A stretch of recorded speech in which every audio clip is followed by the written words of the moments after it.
तो जय हिंद दोस्तों, दिस इज रविशंकर और आज हम लोग शुरू करते हैं भाषा अधिगम में व्याकरण की भूमिका chapter 4 Hindi pedagogy MCQ CTET.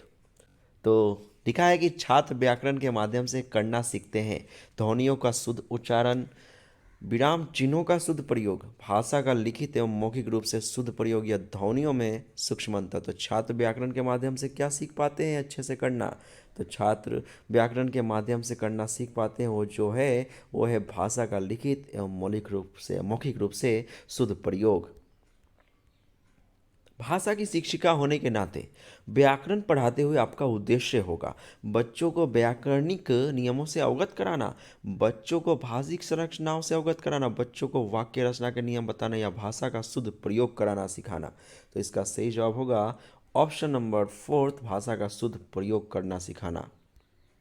निगमन विधि है नियम बताकर उदाहरण देना, उदाहरण देकर नियम समझाना, भाषा का अनुकरण करना की विधि या बिना उदाहरण के दिए गए भाषा सिखाना। तो इसका सही जवाब होगा ऑप्शन नंबर फर्स्ट, नियम बताकर उदाहरण देना।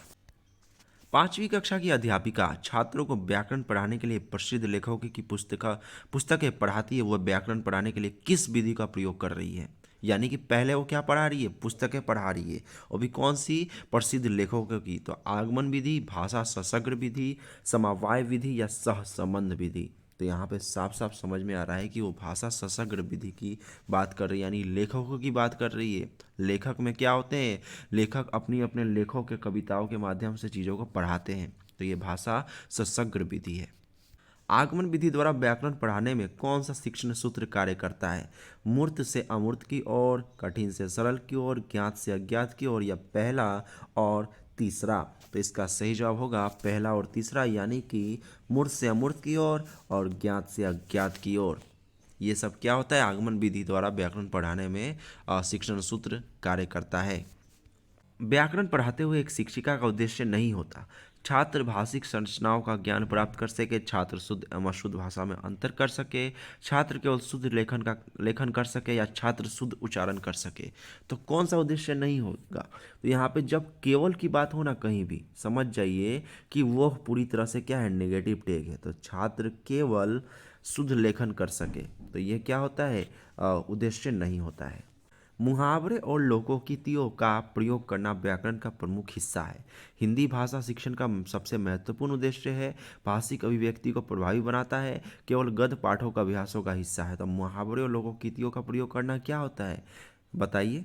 इसका सही जवाब होगा ऑप्शन नंबर, भाषिक अभिव्यक्ति को प्रभावी बनाता है। यानी कि अगर मान लीजिए कोई शब्द है, मैंने कहा कि आंखों का तारा, बहुत प्यारा, राम अपनी माँ के आंखों का तारा है, तो हम कह सकते हैं कि यहाँ पे उस शब्द को हम दूसरे तरीके से भी बोल सकते थे, मगर यहाँ उस शब्द वाक्य को बोला गया जिससे कि मुहावरे इस्तेमाल करके उसको और अट्रैक्टिव और बेस्ट बना दिया गया।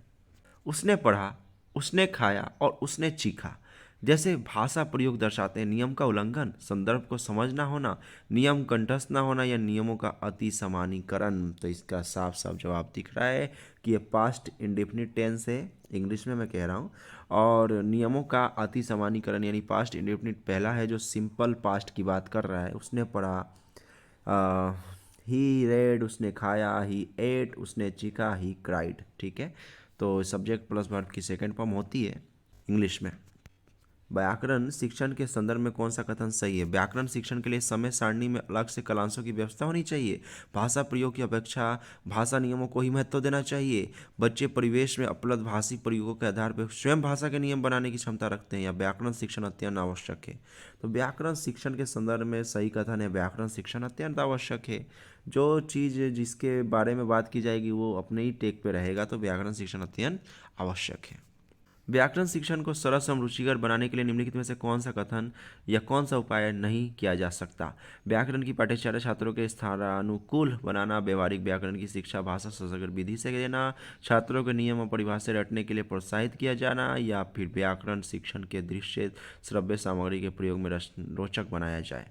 तो यहाँ उपाय नहीं किया जा सकता है, तो गलत उपाय ये रहा कि छात्रों को नियम और परिभाषाएं रटने के लिए प्रोत्साहित किया जाना, यह गलत उपाय है।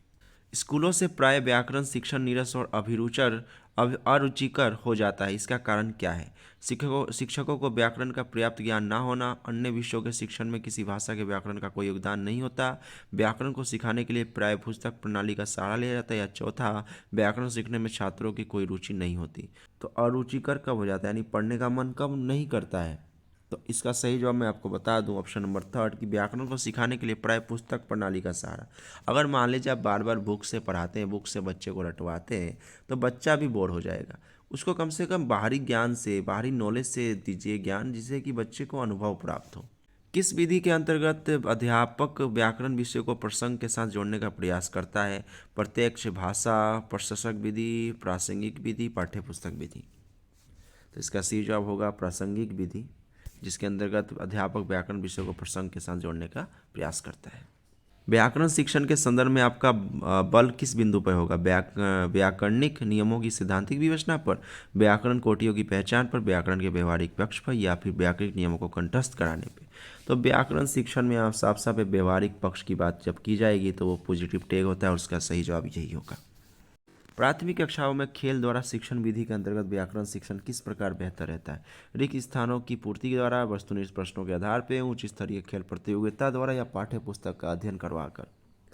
तो यह साफ साफ दिख रहा है, सही जवाब है रिक्त स्थानों की पूर्ति द्वारा। प्राथमिक कक्षाओं में खेल द्वारा शिक्षण विधि के अंतर्गत व्याकरण शिक्षण बेहतर रहेगा रिक्त स्थानों की पूर्ति द्वारा।